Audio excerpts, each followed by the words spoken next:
네, 인사드리겠습니다. 성도님 안녕하세요. 네, 오늘 수요 모임 때 성도님들과 함께 나눌 말씀은 마태복음 2장 말씀입니다. 지난 시간에 형제님께서 이렇게 나눠 주셨듯이 이 마태복음은 유대인인 마태가 자신과 같은 이 유대인들을 대상으로 기록한 말씀입니다. 특별히 이 마태는 예수님께서 하나님의 아브라함과 다윗에게 이 언약하셨던 이 모든 언약을 성취하실 그 메시아임을 밝히고자 하고 있습니다.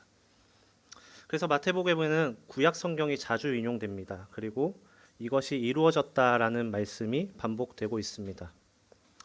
유대인들은 구약 이 말씀에 능통했기 때문에 이 예언이 이 예수님의 생애 가운데 성취되는 이 사실들 역시 그들에게는 놀라운 복음이었을 것입니다.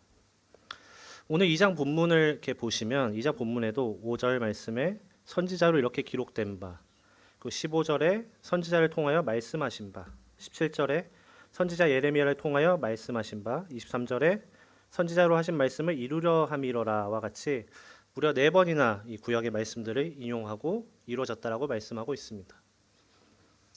이와 같이 구약에 기록된 이 예언의 성취가 마태복음 전체에서 반복되고 있는 것입니다. 그래서 우리가 마태복음 말씀을 이렇게 같이 볼 때 인용하고 있는 이 구약 성경의 이 메시지들을 함께 이렇게 같이 본다면 우리에게 더욱더 도움이 될 것으로 생각이 됩니다. 네, 저희가 마태복음부터 요한복음, 그러니까 마태복음, 마가복음, 누가복음, 요한복음 이 말씀을 복음서라고 부릅니다. 뒤에 특별히 복음이라는 단어를 붙여서 복음서라고 부르고 있습니다. 왜 복음서라고 부르겠습니까?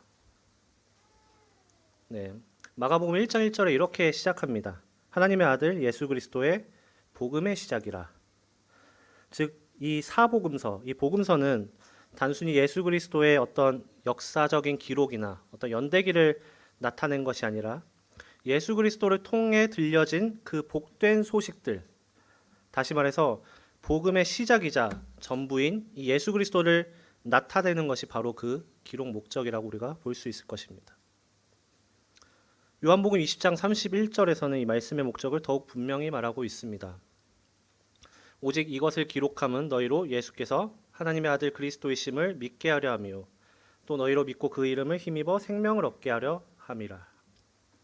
이것이 이 요한복음의 기록 목적이자 또 복음서의 기록 목적이자 더 나아가서 성경 전체의 기록 목적일 것입니다.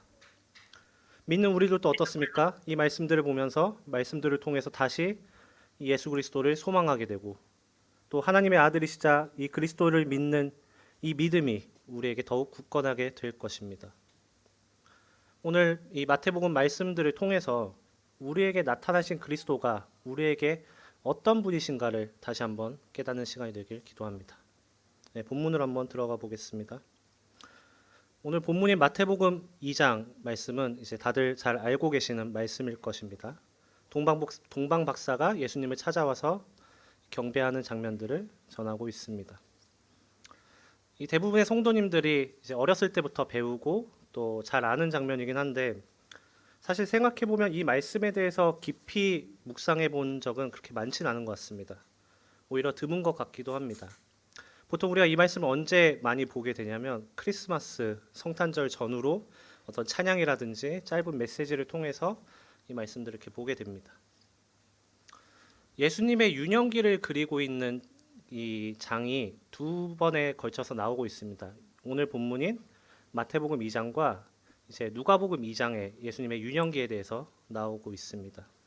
근데 이 2장을 이렇게 잘 보시면 2장이 공통된 내용을 다루고 있지 않습니다. 서로 다른 내용들을 다루고 있습니다.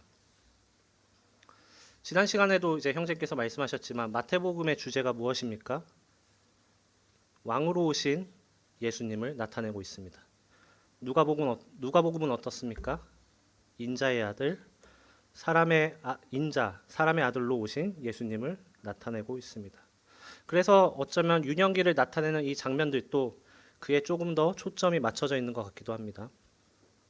누가복음 2장 말씀을 보시면 예수님의 탄생 과정이 굉장히 자세하게 그려져 있고 또 예수님께서 그 절기에 따라서 행했던 어떤 여러 예식들, 그리고 예수님의 어떤 성장 과정에 대해서 이 연대 순으로 자세하게 기록이 되어 있습니다. 근데 오늘 마태복음 2장의 모습은 어떻습니까? 마태복음 2장의 모습에서는 예수님의 탄생 과정보다는 이 왕으로 오신 예수님에 대해서 경배하는 모습에 더욱 초점이 맞춰져 있습니다. 2장 1절 말씀 보겠습니다. 2장 1절입니다. 헤롯 왕 때에 예수께서 유대 베들레헴에서 나심에 동방으로부터 박사들이 예루살렘에 이르러 말하되. 네, 2장 1절에 많은 정보들이 나옵니다. 먼저 헤롯 왕이 나옵니다. 헤롯 왕. 당시에 로마 시대의 이 황제가 누구였냐면 이 성경에서는 가이사 아구스도라고 불리는 오늘날 역사책에서는 아우구스투스라고 불리는 사람입니다.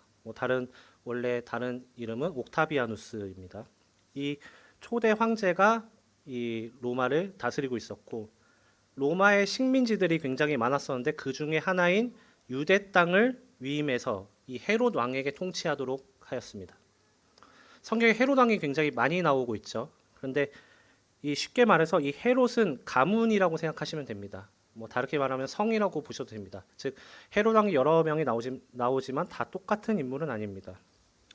예수님께서 십자가에 돌아가셨을 때 그때 이 헤롯 왕의 아버지가 오늘 이 2장 본문에 나오는 이 헤롯 왕입니다. 그래서 구분하기 위해서 이 2장에 나오는 헤롯 왕을 헤롯 대왕이라고 부르기도 합니다.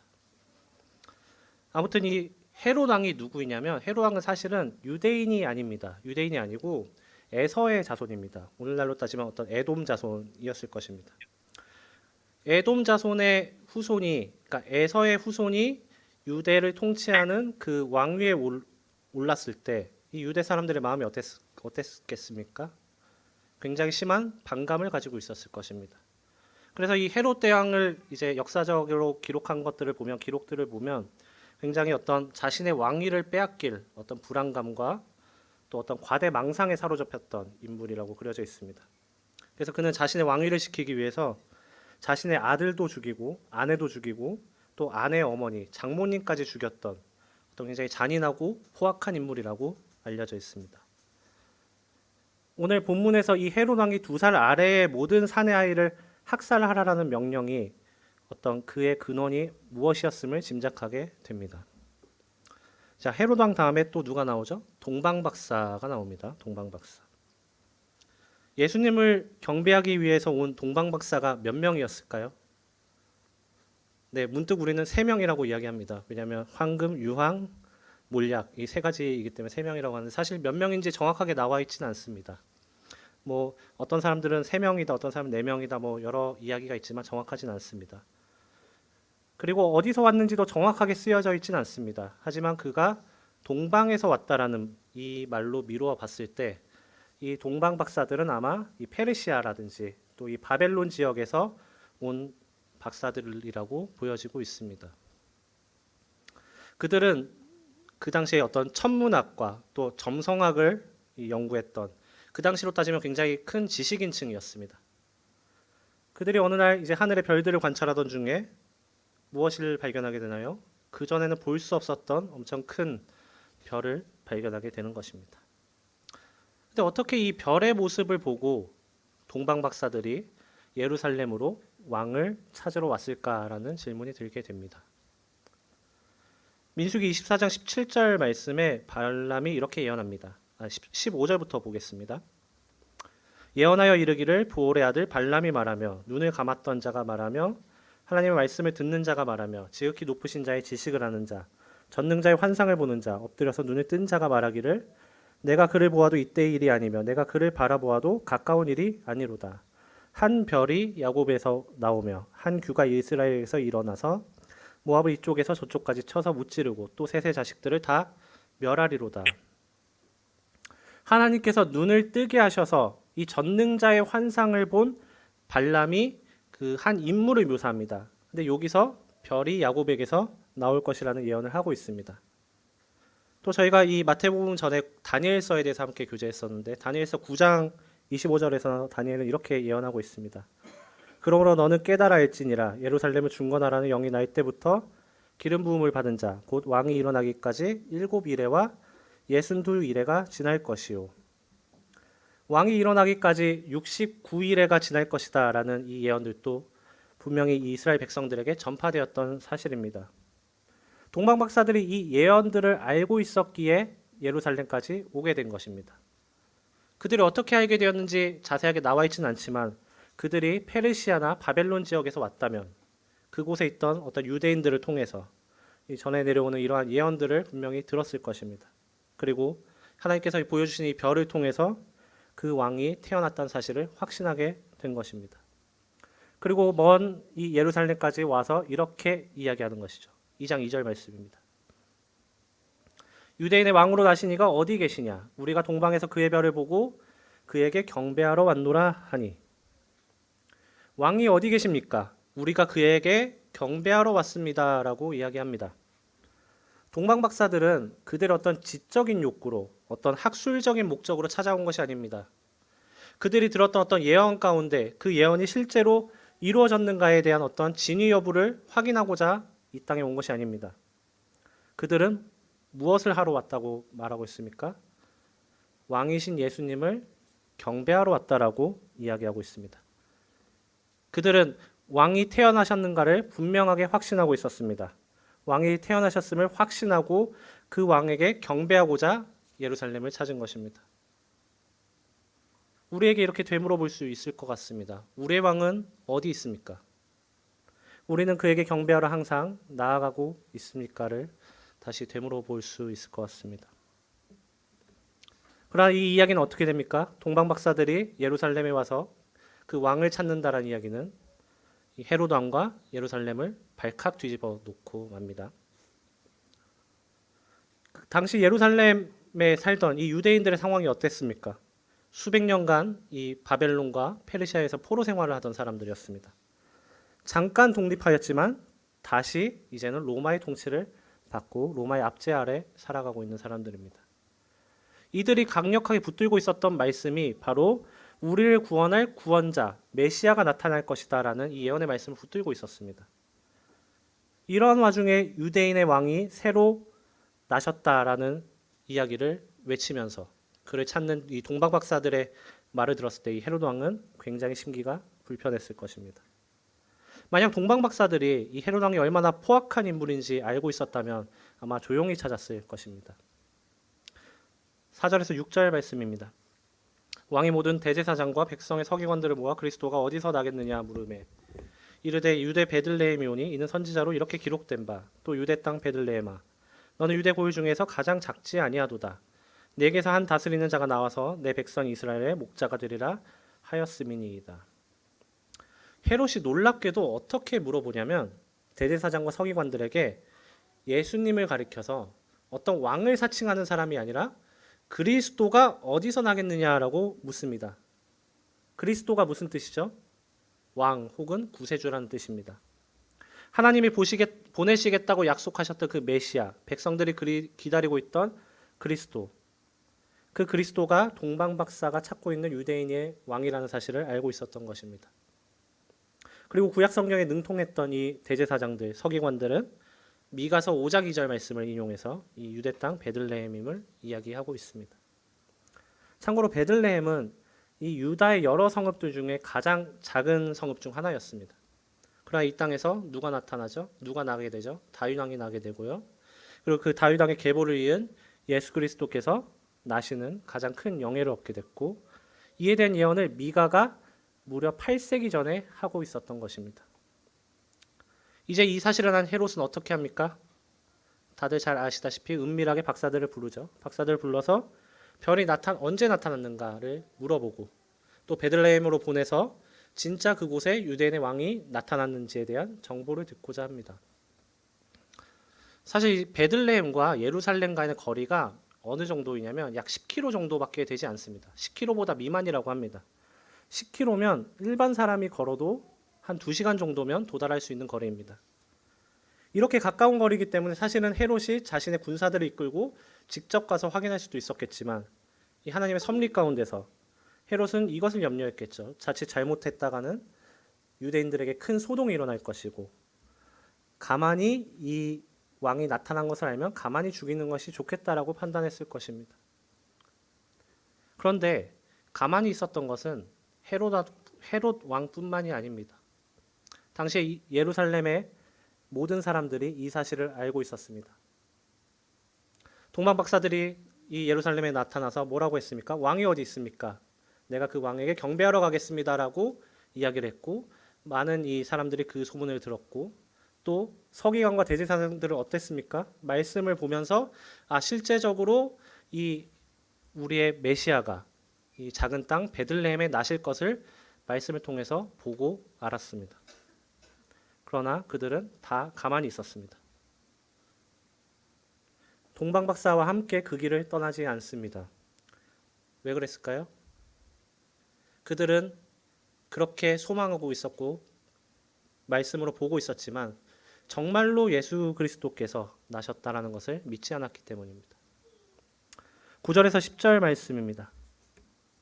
박사들이 왕의 말을 듣고 갈새 동방에서 보던 그 별이 문득 앞서 인도하여 가다가 악이 있는 곳 위에 머물러 서 있는지라 그들이 별을 보고 매우 크게 기뻐하더라. 동방 박사들이 예수님을 만났을 때 예수님의 나이가 어느 정도 됐을까요? 자, 그들이 동방에서 별을 보고 예루살렘까지 이렇게 이동하는 기간들이 분명히 있었을 것입니다. 그리고 그 기간들을 추정을 해보면 예수님을 동방 박사들이 만났을 때 아마 예수님의 나이가 약 2세 정도 될 것이다. 1세에서 2세 사이 정도 될 것이다라고 추정이 됩니다. 그래서 이 한글 성경에는 이 마태복음 2장에 다 아기라고 되어 있는데 그 누가복음 2장 말씀에는 영어 성경에 베베라는 단어를 쓰는데 이 마태복음 2장의 영어 성경에는 영차일드라는 단어를 쓰기도 합니다. 그리고 헤롯 왕이 어느 기준으로 이 아이들을 전부 학살합니까? 별이 나타났던 때를 물어보고 이 베들레헴에 있는 사내 아이들을 2살부터 그 아래로 모두 죽이는 일들이 일어납니다. 아무튼 10절에서 이 동방 박사들은 이 동방에서 보던 그 별이 예수께로 이 인도하는 장면들이 나오죠. 그랬을 때 이 동방 박사들의 반응이 어떻습니까? 저는 이 반응을 보면서 굉장히 감동이 되어졌습니다. 그들은 별을 보고 매우 크게 기뻐하더라라고 되어 있습니다. 얼마나 기뻤으면 매우 크게 그리고 기뻐하다라는 말을 연속으로 2번이나 쓸 정도였습니다. 그 긴 시간 동안 그들이 먼 길을 걸어왔고 또 그토록 고대하던 이 왕을 만나고 그리고 그 왕에게 경배할 수 있었기 때문에 그들에게 그것보다 더 큰 기쁨은 없었을 것입니다. 우리가 처음 우리의 왕이신 예수 그리스도를 만났을 때 우리의 기쁨이 얼마나 컸었습니까? 이것을 과거형으로 이야기하는 것이 조금 조심스럽지만 우리가 이 왕이신 예수 그리스도를 만났을 때 우리의 마음이 얼마나 기쁘고 얼마나 즐거웠었습니까? 어두움과 허무한 가운데 있던 우리에게 빛이신 예수 그리스도가 우리 앞에 비춰졌을 때 이 생명을 얻은 우리의 마음이 얼마나 벅찼습니까? 이 나의 왕이신 예수 그리스도를 우리는 매일 만날 수 있지만 이 매일 만난다라는 기쁨이 어느 순간 이렇게 희석되어 갈 때 우리는 다시 이 빛 앞에 나아가야 될 것을 생각해 보게 됩니다. 11절 말씀입니다. 집에 들어가 아기와 그의 어머니 마리아가 함께 있는 것을 보고 엎드려 아기에게 경배하고 보배압을 열어 황금과 유향과 몰약을 예물로 드리니라. 예수님을 만나게 된 그들은 그 앞에 즉시 엎드려서 경배합니다. 이것은 단순한 어떤 아이를 낳은 집에 축하하기 위해서 방문한 것이 아닙니다. 영어로는 오베이라고 하죠. 예배하다라는 단어로 쓰이고 있습니다. 그 앞에 엎드려서 예수 그리스도를 높이고 하나님의 영광을 찬양하는 것입니다. 계시록 11장 16절 말씀에 하나님 앞에서 자기 보좌에 앉아있던 24장로가 엎드려 얼굴을 땅에 대고 하나님께 경배하여라고 말씀합니다. 24장로가 하나님께 경배하던 이 모습이 동방 박사가 예수님을 만났을 때 경배하는 모습과 동일합니다. 이것이 우리가 하나님을 경외하고 진실로 예배하는 그 모습이 되어야 될 것입니다. 그들이 경배하면서 드렸던 예물들이 있습니다. 황금과 유황과 몰약입니다. 황금은 무엇을 나타냅니까? 황금은 찬란함 그리고 영광의 상징입니다. 왕이신 주님을 온전히 드러냅니다. 유향은 이 감람나무가 있는데 이 이스라엘 지역에 감람나무에서 나오는 이 수액들을 건조시킵니다. 이 건조시킨 게 유향이고 이것이 어떤 굉장히 좋은 향기를 내는 그러한 물질들로 많이 쓰였습니다. 몰약은 이제 보통 어디에 많이 쓰였냐면 그 당시에 이제 방부제가 없었기 때문에 이 악취를 제거하는 데 많이 쓰였습니다. 주로 장례를 위해서 시신을 준비하는 물질이 이 몰약이었습니다. 이 세 가지가 무엇을 의미하겠습니까? 황금, 유향, 몰약, 이것은 이 왕으로 오신 예수님의 큰 권능과 영광을 나타낼 뿐만 아니라 또 인간을 위해서 인간의 몸을 입고 이 땅에 오셔서 그 감당하셨던 그 고난들을 예시해주고 있는 물질들입니다. 우리가 주님께 드릴 것이 무엇이겠습니까? 우리는 주님의 영광을 찬양하고 또 주님의 고난을 통해서 우리에게 베풀어 주신 그 은혜에 감사하고 이 아름다운 이 향기의 제물들을 우리가 준비해야 될 것입니다. 이 예물은 오직 예수 그리스도를 드러내는 것밖에 없습니다. 여기에는 나의 자랑이나 나의 어떠함이 추가될 그 틈이 없습니다. 저는 이 마태복음 2장 말씀을 통해서 우리 성도들이 함께 드리는 이 주의 만찬 예배에 대해서 다시 한번 좀 생각을 해보게 되었습니다. 물론 어떤 우리가 경배하는 것, 예배의 삶이 우리가 이 주일날 모여서 드리는 주의 만찬만을 드러내진 않습니다. 로마서 12장에 너희 몸을 하나님이 기뻐하시는 거룩한 산 제물로 드리라. 이는 너희가 드릴 영적 예배니라 라고 하셨던 이 말씀처럼 우리 삶의 전부가 하나님께 드려야 할 영적 예배입니다. 그러나 제가 제 삶을 돌아보고 저 자신을 돌아봤을 때 제가 주의 만찬 앞에 나오는 저의 모습이 결국 저의 삶의 모습을 반영하고 있음을 확실하게 깨닫게 됩니다. 참된 예배는 무엇이냐면 우리가 하나님을 경외하는 그 중심이 나의 행동과 나의 마음으로 드러날 수밖에 없습니다. 동방 박사들이 예수님을 보게 되었을 때 그들에게 무엇이 있었습니까? 엄청난 기쁨이 있었습니다. 누가복음 24장에 두 제자가 나옵니다. 그 이야기는 다들 잘 아실 것입니다. 두 제자가 예수께서 죽으신 이 소식을 듣고 그들은 실망하고 무력해서 낙담하여 고향에 돌아가고 있었습니다. 이때 예수님께서 나타나셨고 예수님께서 이때 떡을 떼어서 축사하셨을 때 축사하시고 그들에게 나누어 줬을 때 그들에게 가려졌던 눈이 밝아졌습니다. 그리고 그들의 마음이 뜨거워짐을 고백하고 있습니다. 우리가 이 주의 만찬의 자리에 참석함에만 의의를 둔다면 또 어떤 엄숙한 분위기, 항상 유지해왔던 어떤 그러한 이 똑같은 경건한 분위기를 유지하는 데서만 그치는 것은 아닌지 살펴봐야 될 것입니다. 또 우리가 하나님께 드릴 아름다운 예물들, 향기로운 찬양과 감사와 이 영광을 준비하지 않고 우리가 그저 빈손으로 주님 앞에 나오는 것은 아닌지 한번 돌아봐야 될 것입니다. 이런 생각을 한번 해보았습니다. 동방 박사들이 그 별을 보았죠. 동방 박사들이 보았던 그 큰 별을 다른 사람들은 못 보았을까라는 질문이 생기게 되었습니다. 그 별은 동방 박사의 눈에만 보였을까라는 의문이 들었습니다. 본문에 정확하게 나와 있지는 않습니다만 저는 그 별은 동방 박사에게뿐 아니라 모든 사람들에게 보여졌을 것이라 생각이 됩니다. 그러나 동방 박사를 제외한 다른 사람들에게는 그 별이 무엇이었습니까? 그냥 하늘에 있는 무수한 별들 중 하나였을 것입니다. 유난히 반짝이네라는 생각을 했었을 수도 있겠습니다. 혹시 그 별을 보지 못했을 수도 있습니다. 그러나 예루살렘의 모든 사람들은 무엇을 들었습니까? 동방 박사를 통해서 왕이 나셨음을 알게 되었고 말씀에 계시된 대로 이 베들레헴에서 하나님께서 왕이 나타날 것이다 라고 예언한 것을 알게 되었습니다. 그러나 베들레헴으로 왕을 경배하러 간 사람들은 오직 동방 박사들 뿐이었습니다.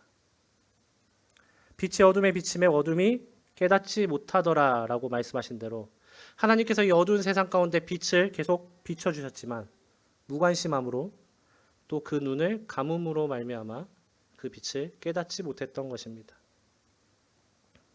유대인들이 잠시 예수님에 대해서 환호했던 적도 있습니다. 언제였냐면 보리떡 5개와 물고기 2마리로 5,000명, 남성들만 5,000명에 달하는 사람들을 먹이셨을 때 드디어 이스라엘의 이 위대한 지도자가 나타났구나라고 환호했던 적이 있습니다. 그들이 기대했던 왕의 모습은 무엇이었습니까? 로마의 압제로부터 구원할 이 강력한 구원자, 왕이었습니다. 그러나 예수님에게서 그들이 기대했던 그 메시아의 모습이 나타나지 않으니까 그 모습이 없으니까 결국 그들은 예수 그리스도를 거절하고 이 십자가에 못 박히도록 팔아넘기는 이런 충격적인 결말에 이르게 됩니다. 그들이 여전히 어둠에 있기에 깨닫지 못했던 결과입니다. 그럼 우리는 어떻습니까? 참빛 곧 세상에 와서 각 사람에게 비추는 빛이 있었나니 영접하는 자 곧 그 이름을 믿는 자들에게는 하나님의 자녀가 되는 권세를 주셨으니 우리에게 비추시는 이 별 참빛으로 말미암아 우리는 하나님의 자녀가 되는 권세를 얻게 되었습니다. 말씀을 통해서 예수님께서 하나님의 아들이신 이 그리스도이심을 우리가 믿게 되었고 그 이름을 힘입어서 생명을 얻게 되었습니다. 오직 예수 그리스도께서 진정한 메시아이시고 우리의 왕임을 고백하게 됩니다. 이런 구원의 은혜를 경험한 사람들은 하나님께 무릎을 꿇고 경배할 수밖에 없는 것입니다. 하나님께서 예수 그리스도를 통해서 이 베푸신 놀라운 구원의 은혜를 찬양할 수밖에 없는 것입니다. 이 동방박사들처럼 참된 기쁨을 누리게 되는 것입니다. 그리고 그것이 이 땅에서 살아가는 삶의 목적이 되는 것입니다. 때론 우리의 연약함으로 또 이 세상에 나의 마음을 내어줌으로 인해서 그것이 무뎌지고 낙심할 때가 됩니다. 그러나 우리가 다시 예수 그리스도를 바라봤을 때 우리를 능히 일으키시고 회복하시는 하나님을 경험하게 됩니다. 우리의 이 예배는 삶의 예배와 우리의 만찬 예배 이 모든 것은 다 우리의 특권이고 우리의 기쁨입니다. 이 만찬 예배를 통해서 이 큰 기쁨 그리고 이 뜨거워지는 마음들이 가득해져서 그 마음이 우리의 삶에 놀라운 영향을 미치기를 소망합니다. 그리스도 안에서 한 몸이 된 지체들이 정말 주님의 크신 영광을 찬양하고 놀라우신 사랑과 그 은혜에 감사하고 경배하는 시간이 되게 기도합니다. 떡을 떼고 잔을 마심으로 우리의 만찬 예배가 그치는 것은 아닙니다. 고린도전서에서 말씀하셨듯이 곧 주님이 죽으시고 다시 사신 그 사실, 우리에게 전해주신 그 소망을 우리가 주님께서 다시 오실 때까지 이 어두운 세상 가운데 선포하는 것입니다. 이것이 우리가 드릴 영적 예배의 모습일 것입니다. 하나님께서는 수백 년 전부터 수천 년 전부터 이 여러 사람들의 예언을 통해서 예수님의 탄생을 말씀하셨습니다. 그리고 예수 그리스도를 통한 구원으로 우리가 하나님과 친밀한 관계에 이르도록 계획하셨고 이를 이루고 계십니다. 마태복음 2장 후반부에 보시면 이 동방박사들의 꿈에 헤롯에게 돌아가지 말라고 어떤 지시하셨던 일들, 또 요셉에게 현몽하셔서 이 잔혹한 헤롯의 확살 가운데서 이 애굽으로 피하게 하셨던 일들, 그리고 다시 애굽에서 나와서 이 꿈의 지시함을 받아 나사렛으로 돌아오게 하시는 이 일들, 이 모든 일들을 하나님께서 이미 계획하고 계셨고 여러 선지자들 통해 예언하셨고 그대로 이루신 하나님이심을 우리가 이 마태복음 2장을 통해서 알게 됩니다. 우리는 그 예언하신 그 말씀들을 통해서 놀라우신 하나님의 계획과 이 섭리를 맛보게 됩니다. 그리고 이 계획 가운데 우리가 함께 하고 있습니다. 오늘 본문의 동방박사들이 이렇게 이야기했습니다. 유다인의 왕으로 나신 이가 어디 계시냐? 우리가 동방에서 그의 별을 보고 그에게 경배하러 왔노라 라고 외쳤던 것처럼 우리는 이렇게 외치기를 소망합니다. 우리의 왕은 우리와 늘 함께 계시고 우리는 우리의 왕이신 예수 그리스도를 늘 경배한다라고 외치는 삶을 살아갈 수 있도록 소망합니다. 이상을 마치겠습니다.